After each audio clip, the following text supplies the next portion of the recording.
जय श्री राम दोस्तों, कैसे हैं आप सब। आज हम बात करेंगे वैशाख ज्येष्ठ आषाढ़ 3 महीनों में क्या क्या पुण्य के कर्म करने चाहिए, जिनको करने से अनंत आपको लाभ मिलता है और आशीर्वाद प्राप्त होता है। हिंदू धर्म अनेकता में एकता को लेकर चलता है। हर समय, हर क्षण, हर दिन हमारे लिए विशेष होता है।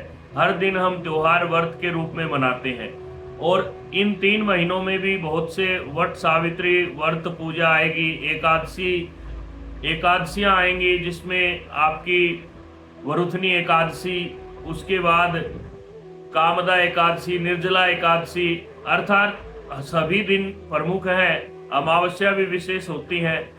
इसलिए तीनों महीनों में क्या करना चाहिए, हमने सोचा कि एक वीडियो बनाई जाए जिसके माध्यम से आप सब तक हम यह बात पहुंचाने का प्रयत्न करें।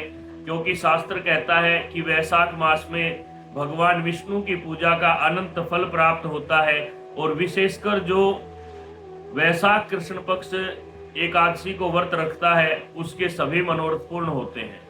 उसके बाद बात आती है कि जो पूरे महीने सूर्योदय से पहले स्नान करता है, विशेषकर ज्येष्ठ और आषाढ़ में, उसको भी अनंत पुण्य की प्राप्ति होती है।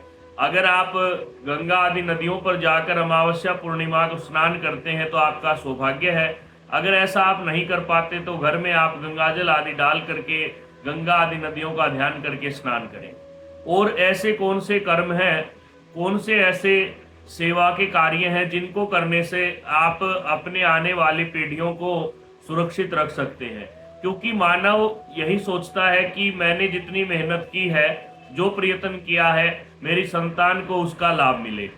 उसमें आप धन कमाने की बात करें, आपके पूंजी जोड़ने की बात करें, आपके नाम यश कीर्ति की बात करें, तो इन सब का फल आपको प्राप्त तब होता है जब आपके पुण्यों का जो बैंक बैलेंस है वह पूरी तरह से भरा हुआ हो।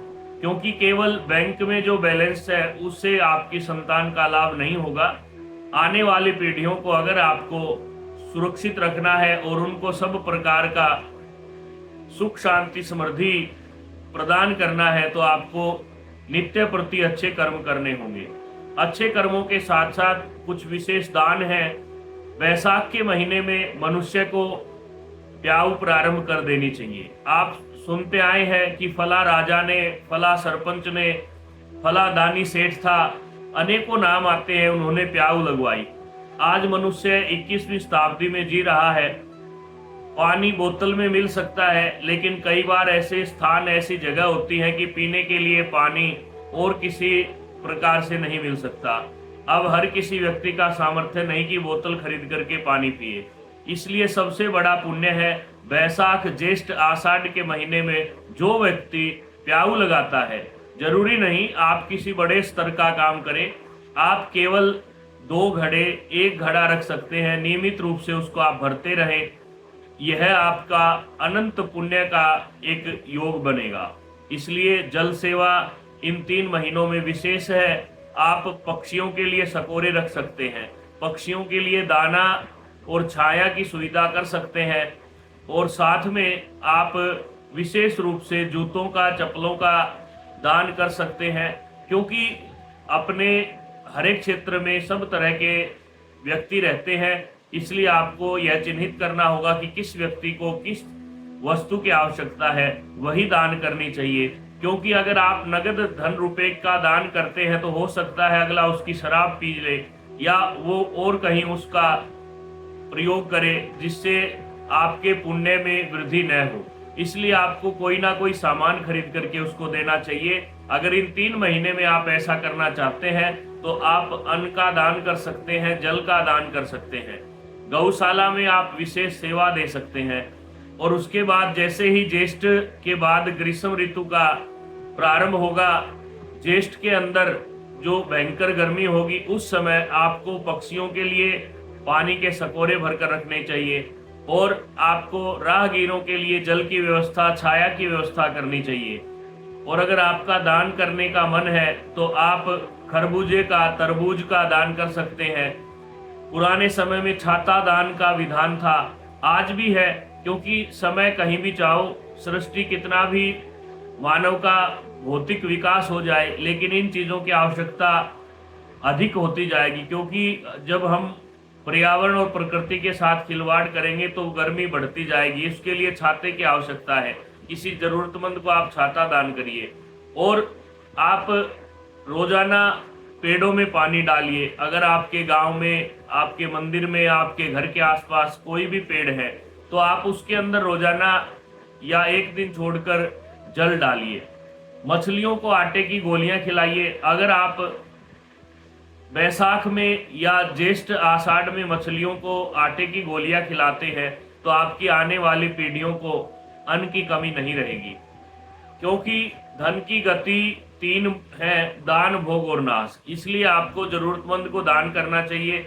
और विशेष रूप से वैशाख मास में भगवान विष्णु की शालिग्राम भगवान की पूजा करें, और ज्येष्ठ मास में भगवान विष्णु के निमित्त आप गौशाला में दान करें, या किसी भी जरूरतमंद को वस्त्र का दान करें, छाते का दान करें। और इसके बाद भी अगर आपका सामर्थ्य है तो आप सोना चांदी आदि कुछ भी दान कर सकते हैं। उसके बाद आषाढ़ का महीना आता है। आषाढ़ के महीने में अभी तो चारों तरफ फसलों की कटाई हो रही है, तो खेतों में भी दाने मिल जाते हैं पक्षियों को। लगभग एक हफ्ते 10 दिन के बाद सभी खेतों से अनाज निकल चुका होगा, और पक्षी वह अनाज खाने के बाद फिर से दाने की तलाश में रहेंगे। तो इसलिए आपको पक्षियों के लिए, मूक प्राणियों के लिए, कुत्ते, बिल्ली, जो भी आपके पक्षी हैं अनेक प्रकार के, उन सब के लिए आप दाना पानी की व्यवस्था करें। और अगर आपके पास समय नहीं है तो आप किसी सहयोगी संस्था से जुड़ करके लाभ उठा सकते हैं, क्योंकि हर जगह, हर क्षेत्र में अनेक प्रकार की संस्थाएं काम करती हैं। आप अगर, सबसे पहला तो है शरीर की सेवा का पुण्य। अगर आप सेवा कर सकते हैं तो सबसे उत्तम है। अगर आपके पास समय नहीं है या घर में कोई ऐसी लाचारी है तो आप धन का दान करें।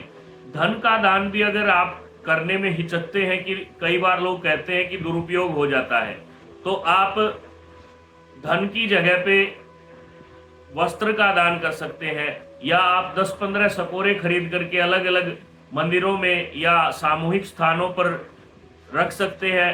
कोई ना कोई नियमित रूप से उनमें जल डालेगा, आपको भी पुण्य की प्राप्ति होगी।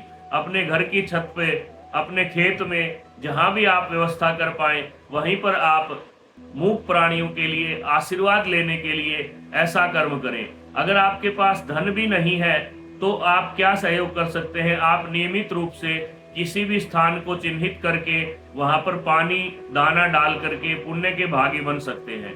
क्योंकि हम बार बार कहते हैं, पंच महायज्ञ में कुत्ता, बिल्ली, कौवा, बंदर, चींटियों को आप अगर एक मुट्ठी आटा डालते हैं तो आपको एक गांव को भंडारा लगाने के बराबर पुण्य की प्राप्ति होती है।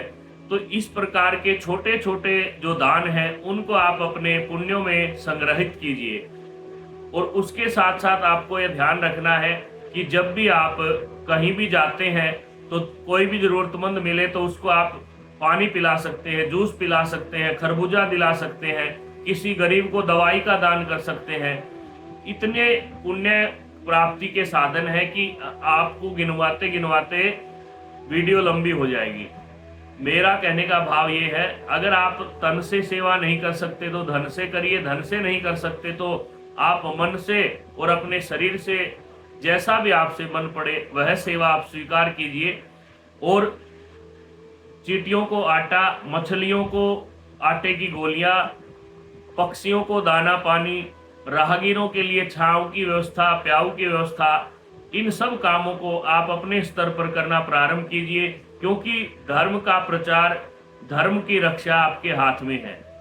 और यह ध्यान रहे कि आप जरूरतमंद को ही दान करें, भरे भराए को नहीं भरना चाहिए। क्योंकि भरा भराया अगर आप भरते हो तो वह ऊपर से निकलने लग जाता है, इसलिए खाली घड़े को ही भरा जाता है। इसलिए हो सके तब तक जरूरतमंद को दान करें।